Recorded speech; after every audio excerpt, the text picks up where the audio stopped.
Bienvenidos y bienvenidas a este vídeo. Creo que lo ideal sería presentarnos primero porque va a ser un vídeo que se suba a YouTube. Entonces, yo soy Elsa, soy la representante de la Plataforma Canaria de Educación Inclusiva en la isla de Lanzarote. Está mi compañera Carolina también, que es representante de la isla de Gran Canaria.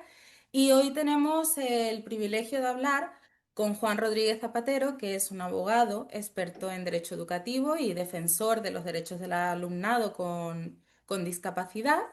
Y lo primero, gracias Juan por conectarte y darnos un ratito, que Bueno, sabemos que tienes mucho trabajo. gracias a vosotras y felicitaciones por la plataforma, ¿eh? Muchas gracias. Ante todo, pues para presentarte un poquito, nos gustaría que nos contaras un poco tu trayectoria y por qué decidiste empezar a coger casos de educación y discapacidad, si hubo algún caso que te marcó un antes y un después. Pues sí, bueno, buenas tardes a todos.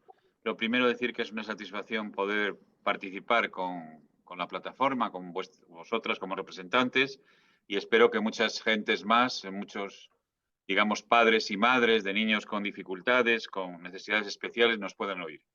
Pues como suele ocurrir en la vida, un poco de forma casual, porque yo tenía una amiga que tenía un niño con necesidades especiales, me dijo que si le podía echar una mano, era de una asociación que ya entonces funcionaba, la Asociación Solcón, a muchos les sonará esta asociación, y Mm. junto también con el caso del padre de Rubén Calleja, que es un niño con síndrome Down, ahora ya es un jovencito de 25 años, que hoy es noticia porque ayer se hizo pública la sentencia de este asunto. Luego me gustaría comentarlo, ¿no? Bueno, pues entre la familia de Rubén y esta otra compañera de Marimar, pues empezamos un poco la trayectoria así, la aventura, como yo digo, de defender el derecho a una educación inclusiva, que para mí es el derecho a una educación igualitaria, y una educación con dignidad para todas las personas, para todos los alumnos. Es decir, yo lo considero la educación la base esencial casi de la vida, porque es lo que nos apoya el desarrollo humano, el conocimiento y nos da una formación. Sin educación no somos personas, vamos a decirlo claramente. Entonces, la Mm. educación, para mí, la base fundamental es que no puede haber discriminaciones, distinciones, y que todos los niños, las niñas, los alumnos es, como dice la Constitución, el artículo 27, educación para todos. A partir de ahí empezamos a llevar casos en el despacho, tuvimos la fortuna de tener sentencias favorables, bueno, como es lógico, unas más favorables, otras menos, pero hemos creado, vamos, hemos contribuido a crear muchas sentencias, sobre todo en el ámbito de la jurisprudencia del Tribunal Supremo, que puede ser muy útiles para defender este derecho a la educación inclusiva. Por tanto, ya os digo que yo empecé así un poco apoyando a estos padres y a partir de ahí, pues bueno, mi compromiso fue cada vez mayor, ¿no? Y aquí seguimos, ¿eh? Justamente ayer se hizo pública o nos llegó la sentencia del Tribunal Supremo, que en el caso de Rubén Calleja fallaba a favor de la familia y con una indemnización de 25.000 euros, si no me equivoco, ¿no? Sí, Lo cierto es que hoy hablando con Carolina nos parecía como un poco poco. ¿Nos podrías explicar a qué se debe esa indemnización de 25.000 euros? sí, mira, efectivamente. Bueno, lo primero decir que la sentencia es muy importante, si queréis luego, en el orden jurídico, ¿no? Porque refuerza el convenio, o sea, la convención. La convención, como sabemos, es la norma más importante que hay sobre los derechos de las personas con discapacidad. La convención España la ha ratificado y la sentencia del Supremo es muy favorable en el sentido de que obliga al Estado español y también los dictámenes de los comités de la ONU. Luego podríamos hablar con más detalle. La sentencia declara que efectivamente fue discriminado el niño en su momento, el menor, y que los padres defendieron el derecho a la educación inclusiva y tuvieron que soportar hasta ser acusados en un proceso Mm. penal por negarse a llevarles a un centro especial. ¿Por qué la sentencia fija 25.000 euros? La sentencia fija 25.000 euros porque lo que resarce son los gastos judiciales en que incurrieron, que en realidad es una estimación, tampoco es exactamente así. Y luego lo que dice la sentencia es que hubo perjuicios morales también, pero entiende que la propia satisfacción moral de esta sentencia que reconoce la vulneración ya se entiende satisfecho. En mi opinión, esta es la parte que podíamos decir más cuestionable de la sentencia, porque yo creo que sí que tendría que haberse fijado una indemnización por perjuicios morales, ¿no? Pero bueno, el objetivo no era tanto un tema económico, sino un tema de dejar claro que hubo una discriminación hacia Rubén y que España además no aplicó la convención ni los dictámenes del comité. Sí, está claro que esta sentencia marca un antes y un después para el resto de familias, yo creo. ¿Qué mensaje crees que manda la sentencia al sistema educativo y si crees que marca como un antes y un después para los que venimos detrás en esa misma lucha, como por ejemplo mi compañera Carolina o yo?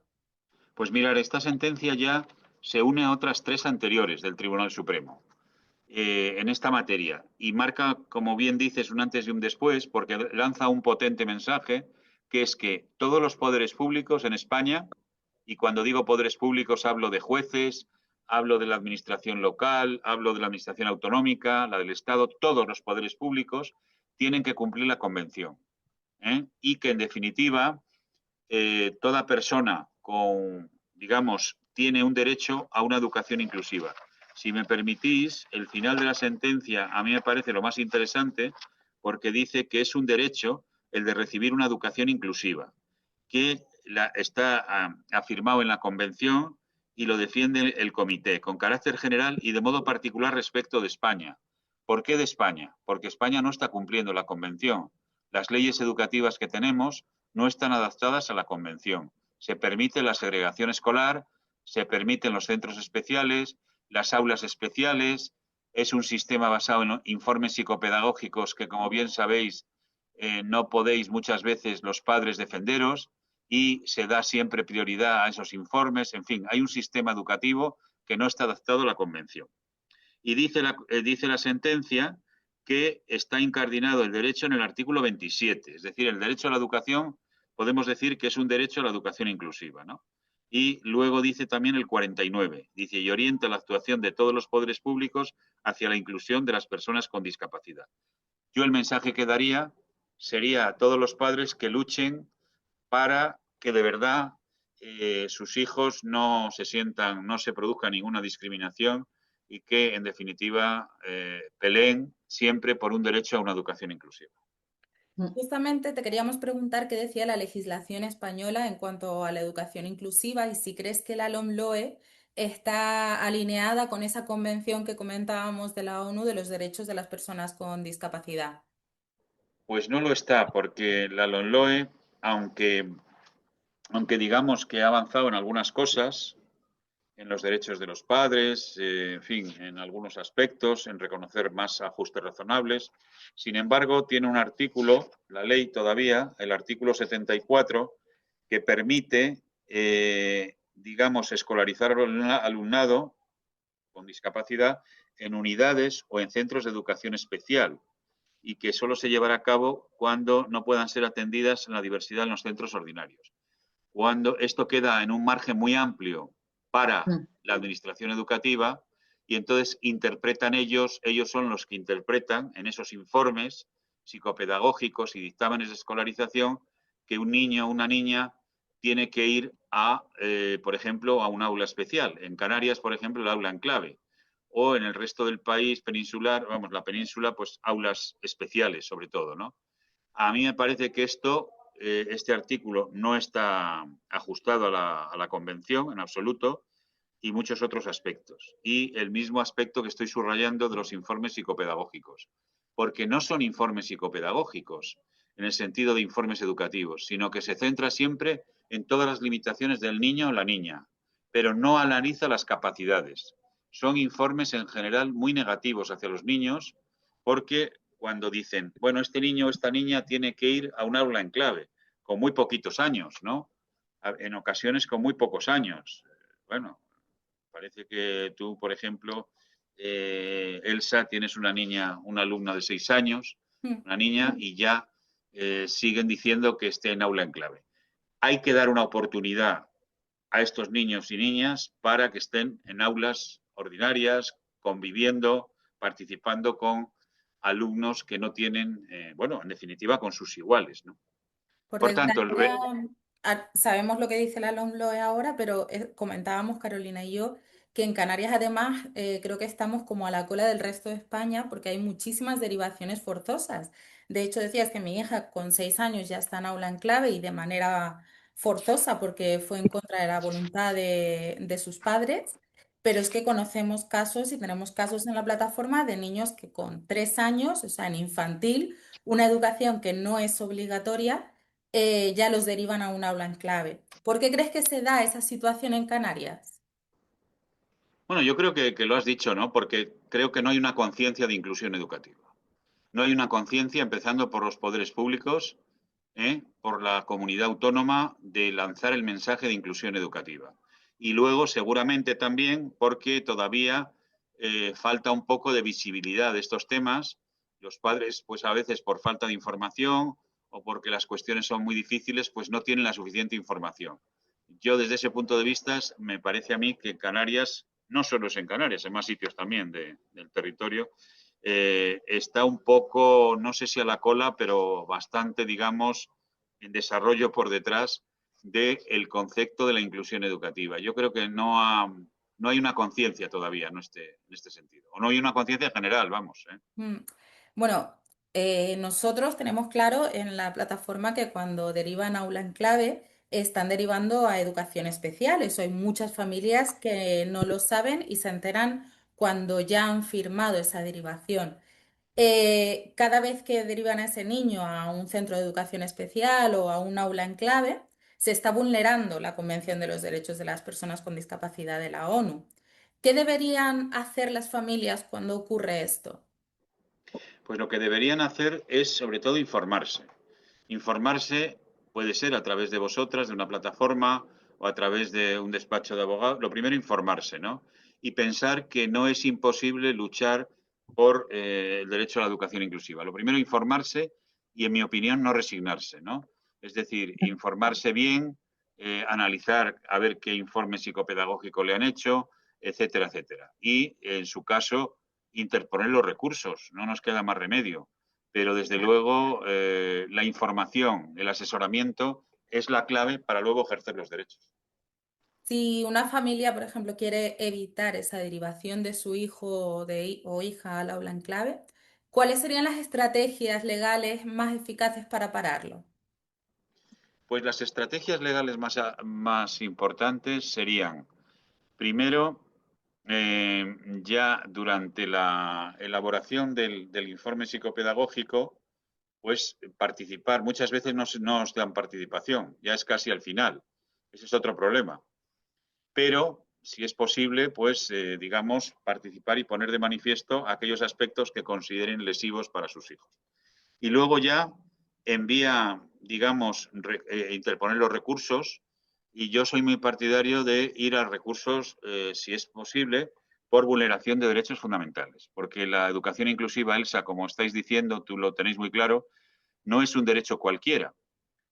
No es un derecho como, yo que sé, el derecho a la propiedad, otro derecho, sino que está por encima de otros derechos en el sentido de que es un derecho fundamental. ¿Qué quiere decir eso?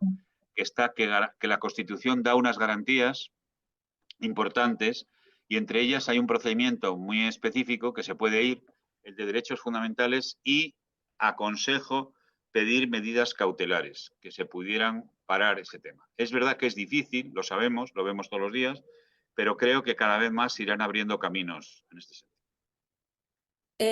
Hace unos días escuchamos una entrevista tuya en la cadena SER de Las Palmas y hiciste una afirmación como muy contundente, que es que las aulas en clave no estaban dentro de la legalidad porque hay normas de rango superior, como puede ser la convención, que las contraviene, ¿no? ¿Nos podrías explicar un poquito esto? Porque yo creo, bueno, y Carolina seguro que está de acuerdo conmigo, que muchas veces nos encontramos en la plataforma a familias que realmente creen que eso es un recurso inclusivo y un recurso académico para sus hijos. Mm. Bueno, lo primero, considero que estas aulas en clave no tienen una norma jurídica que podemos decir que se adapte a la Convención y a la LOE. ¿Por qué lo digo? Porque son unas órdenes, si no me equivoco, un decreto de 2018, de 26 de febrero, y una orden del 13 de diciembre de 2010. bueno, primero no son leyes, ¿eh? Ya son unas normas jurídicas y cuando es derechos fundamentales tendrían que estar regulados por leyes, ¿no? Cuando afecta a derechos fundamentales. En segundo lugar, porque si nos cogemos esta regulación de las aulas en clave, dicen que se puede derivar a estos niños o niñas a un aula en clave cuando necesiten unas adaptaciones curriculares, me parece que dice significativas o importantes. Esto es un concepto equívoco, porque la educación, concretamente este recurso de adaptaciones curriculares, que es una medida de apoyo, no necesariamente tienen que ir a un aula especial o a un centro especial. Una adaptación curricular se puede hacer perfectamente en el ámbito de un aula ordinaria y eso está previsto en la ley. Y por tanto, en mi opinión, contradice el artículo 6 de lo que es el currículo, porque el currículo no puede ser para discriminar o una barrera, sino que el currículo debe ser para facilitar el desarrollo a los alumnos y contribuir al pleno desarrollo. Es decir, la adaptación curricular, que a veces se confunde, es para que ese niño o niña tenga un ritmo adecuado a sus necesidades. Y entonces, bueno, se le ajusta ese currículum con unos criterios y se le evalúa conforme a esos criterios. Pero no significa que no pueda eso realizarse en el aula ordinaria. No sé si esto ha quedado claro, ¿no? Ujú. Y en segundo Clarísimo. lugar, y en segundo lugar, a los padres que piensan que es inclusión o que puede ser una medida favorecedora de sus hijos, hay que ver cuál es el resultado de las aulas en clave. Es decir, en muchos casos, yo diría que la mayoría no están siendo beneficiosas para esos niños. Tenéis experiencia de ello, incluso personal, y sobre todo se les margina a esos niños. Hay un aspecto fundamental. Esos niños o niñas van a ir a aulas, están conviviendo con otros niños con discapacidad. Se les priva de tener una relación de sociabilidad con sus iguales. Eso es muy importante. La educación no es solo aprender a sumar, a restar, a, en fin, a tener conocimientos. La educación es sobre todo socializar, es decir, establecer unas relaciones. Y esto me parece muy importante subrayarlo. Y esa sociabilidad tiene necesariamente que esos niños y niñas convivan con sus iguales. Además, un niño, por ejemplo, con vamos a suponer, autismo, ¿no? Imita mucho la conducta de otros niños, eso está demostrado y avanza mucho, ¿no? Y también los otros niños que no tienen discapacidad se van a enriquecer de ver que todos somos diversos.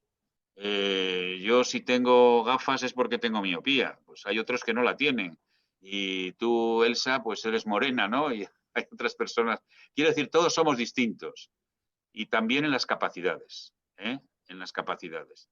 Y por tanto, el aula en clave, en mi opinión, el diseño jurídico y la realidad práctica demuestra que no es beneficioso para la educación para un concepto inclusivo, ¿no? De hecho, además, no solo en la parte social del aula en clave, sino también nos encontramos con que el aula en clave tiene un currículo de educación especial, por lo que le enseñan Efectivamente. autonomía y poco más. De hecho, bueno, mi hija ha tenido un curso en el que no ha avanzado nada porque es que su currículo es autonomía nada más, cosas que ya tenía adquiridas. Entonces, si no le estamos dando en el aula en clave la parte social que decías de convivir con sus iguales y tampoco la parte curricular, pues obviamente no tenemos nada. Fíjate, Elsa, que el artículo 24 de la Convención dice que los Estados partes deben asegurar que las personas con discapacidad no queden excluidas del sistema general de educación por motivos de discapacidad y que los niños y las niñas con discapacidad no queden excluidos de la enseñanza primaria, gratuita y obligatoria, ni de la enseñanza secundaria. Ya no están realizando la enseñanza primaria. El currículum ya no es de enseñanza primaria. Me parece que es EVO, en fin, ya no están con el mismo currículum de los niños que están en ordinaria. Yo creo que este aspecto, con lo otro que he señalado de las adaptaciones curriculares, me parece importante subrayarlo, ¿eh? En la plataforma, no sé si por Carolina y su experiencia personal y tal, la verdad que ya estamos luchando para que la escuela sea para todos y para todas. Ahora hay un cambio de reglamento en el que estamos intentando pues meter mano y que nos escuche la administración. Pero me encantaría hacerte una pregunta como más utópica. Si tú tuvieras el sistema educativo en tus manos mañana, ¿qué cambiarías? Pues mira, eso es una buena pregunta. Cambiaría, primero, si tuviera el sistema educativo, lo siguiente. Derogaría el artículo 74 y diría que la convención se aplicara para todas las personas. En segundo lugar, dejaría muy claro el concepto de ajustes razonables para todos. Ajustes razonables que son los apoyos educativos, como sabéis.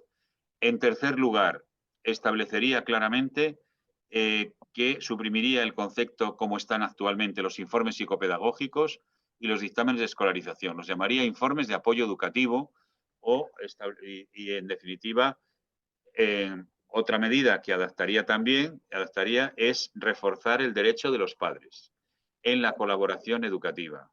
La educación, evidentemente, descansa sobre todo con los docentes, pero me parece fundamental la participación de los padres. Y hoy por hoy, y sobre todo los padres y madres que tenéis o que tienen niños con dificultades, con discapacidad, son muy marginados. No es un papel cero. Ya os informa, o mejor dicho, os enteráis a hechos consumados, cuando ya es muy difícil y no se tienen en cuenta vuestras opiniones. Y cuando tenéis una opinión, se os penaliza, se os considera críticos y no colaboradores. Y por último, es urgente modificar la inspección educativa. La inspección educativa, yo como redactor de esa ley, diría que tiene que orientarse a apoyar mucho más a los alumnos y a las familias y no tanto a proteger al profesorado. De hecho, hay una cosa en la que coincido mucho contigo y es que según la legalidad vigente nos dice que ningún niño debería como probar su valía, ¿no? Esos informes psicopedagógicos que al final están determinando si mi hija sirve o no para estar en un colegio. Claro. Em, dime. No, sí, sí. No, pero que iba a decir que además hay que saber que esos informes psicopedagógicos se hacen con unos test, en mi opinión. Se hacen con unos test que muchas veces no están ni adaptados a estos niños. Que No, si me los hacen a mí o a cualquiera, habría que ver qué resultado tenemos. Y entonces, como tú bien dices, ya es un claramente discriminatorio ese proceso. ¿Por qué hay que evaluar a ese niño? A ese niño hay que decirle a ver qué capacidades tiene, qué coeficiente intelectual tiene y luego compararle con un niño que no tiene esa dificultad. Eso sí que es discriminatorio, porque yo en los informes veo que dicen, este niño o niña tiene 6 años, pero su desarrollo comparado, su desarrollo es equivalente a 3 años. Hombre, no, porque no se puede comparar. Es que no se puede poner el estándar, ¿dónde está la normalidad? No, no, vamos a ver, analizar esas capacidades. Entonces yo digo, tiene que haber una reforma profunda de esos informes que tienen que estar orientados a ver realmente el conjunto de capacidades y a partir de ahí pongamos los apoyos. A No mí sé si... me ¿Eh? gustaría intervenir un poco en este punto porque yo quería que la entrevista fluyera pues como la teníamos organizada y estructurada, pero sí que hay un punto en concreto que me encantaría tocarlo ya que estamos acá y escucharlo también de una persona que conoce perfectamente la ley como lo eres tú, Juan. Eh, Aquí tenemos una división y lo sé que no es solamente en Canarias, sino a nivel nacional en el que hay muchas familias de colegio específico que están en contra de que la Convención de los Derechos de las Personas con Discapacidad se lleve a cabo como está estipulado que se lleve a cabo. Eh, ¿Cuáles son los argumentos que tienen muchas familias? Y es las dificultades profundas de sus hijos, o sea, unas discapacidades que, como yo misma ya lo he hablado en algunos casos con familias, es que hay plazas que ya son más a nivel sanitario y que se les está obligando a estos niños a ir o a estar escolarizados cuando muchas de estas familias ni siquiera están de acuerdo con llevar a sus hijos a ningún colegio. Ellos necesitan que sus hijos sean atendidos con las necesidades físicas y profundas que tienen. Y entonces es ahí donde estamos viendo que se están mezclando todo tipo de discapacidades, las muy profundas que ni siquiera están en capacidad para ir a un colegio, porque hay ese tipo de discapacidades y lo conocemos, y desde educación se está mezclando todo esto y es de donde ellos se agarran para negarnos el derecho a que nuestros niños vayan en igualdad de condiciones con el resto. ¿Tú qué opinas sobre esto, Juan? A ver, yo lo que opino es que no se puede mezclar el tema clínico o el tema de salud con las capacidades educativas. ¿eh? Ujú. Evidentemente que todos sabemos que hay niños, niñas y, bueno, y personas que tienen situaciones pues muy serias, muy profundas, de limitaciones motóricas, de otro orden, ¿no? Cognitivas y demás. Pero aquí hay que ver a toda persona su capacidad. Y Ujú. en principio, no se debe negar a nadie el derecho a una inclusión educativa y menos por razones clínicas o sanitarias. Esa es mi opinión. Yo Vale. ya para terminar un poquito así en redondo, me gustaría saber qué mensaje, Juan, le mandarías a las familias de los niños y niñas con necesidades específicas que ahora mismo pues están siendo maltratados, porque Carolina lo decía el otro día en redes sociales, que estamos maltratados literalmente por un sistema que está excluyendo a sus hijos. ¿Qué mensaje les mandarías? Yo les mandaría un mensaje de esperanza y un mensaje de confianza. Esperanza en que esto cada vez va a ir a mejor. Estoy seguro. Cuando digo va a ir a mejor, los cambios legales, hemos citado antes la sentencia de Rubén Calleja, otras muchas, y le mandaría un mensaje de confianza en sí mismos, de que tienen unos niños y unas niñas que muchos de ellos, todos, son magníficos y que tienen unas capacidades, que confíen en esas capacidades, que se pongan en manos de expertos.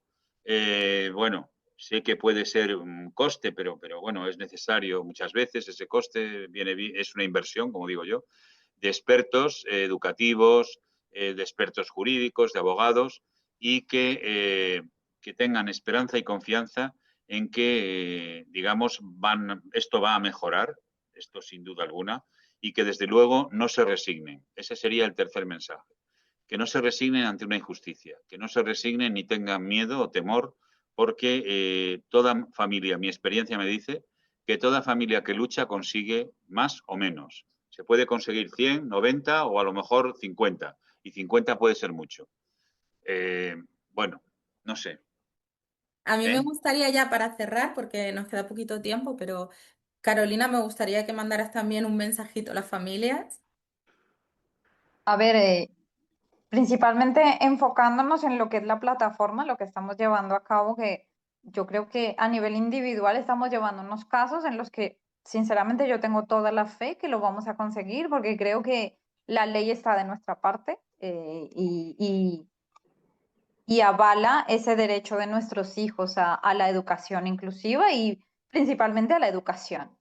Pero en el proceso que estamos llevando a cabo, en el que va a haber ese cambio de normativa del decreto a la diversidad, y que estamos completamente seguros, porque ya lo hemos visto en los borradores o borradores de lo que de lo que van a sacar definitivamente, sabemos que no se nos va a conceder el derecho a decidir sobre la educación de nuestros hijos. O sea, ese derecho no se nos va a devolver. La custodia educativa de nuestros hijos no se nos va a devolver. Entonces, nosotros tenemos planeado que, obviamente, en el momento en el que ellos aprueben este decreto, que va a ser de rango inferior a lo que deberían aprobar para, para regular derechos fundamentales, pues vamos a lucharlo y vamos a tumbarlo. Y la idea es que nos haya un contencioso administrativo pues para conseguir esa ley dentro del marco de la legalidad y que reconozca el derecho a nuestros hijos a tener esa educación inclusiva. Entonces, pues nos gustaría escuchar de tu parte pues que eso lo vamos a poder conseguir de esta manera, Juan. Sí, sí, sin duda. Y aparte de lo que he dicho, esta lucha por los derechos de vuestros hijos, que son unos derechos humanos, porque estamos hablando de un derecho humano fundamental, toda unión que tengáis, cuanto más en la plataforma o en las asociaciones o cuanto más os unáis, mucho mejor. Porque eso de que la unión hace la fuerza, en esto más todavía. Porque da más seguridad, os da más apoyo, hay momentos muy duros, en la vida de un padre o una madre con un niño con dificultad, momentos durísimos, porque a la Sí, dificultad ya de asumir lo que es gracias. maravilloso, pero que tienen en definitiva, es una dificultad, no cabe duda. Un niño es un reto siempre para la educación, ya digo, propia del padre o la madre. Tenéis el segundo factor, y ese ya es un factor más, digamos, verdaderamente negativo, que es ese factor de segregación, en muchos casos de maltrato, de incomprensión, etcétera. pero los derechos humanos solo se consiguen luchando. Exacto. Ujú. Pues Exacto. con esa frase que yo creo que ya resume todo, muchas gracias Juan por concedernos este ratito y esta pequeña entrevista que subiremos a redes sociales para que la gente pues pueda verla y pueda escucharte y cuanta más gente llegue a esto, pues mejor. Muchísimas gracias por esto. Muchísimas gracias ya a nivel personal en la lucha que nos estás ayudando.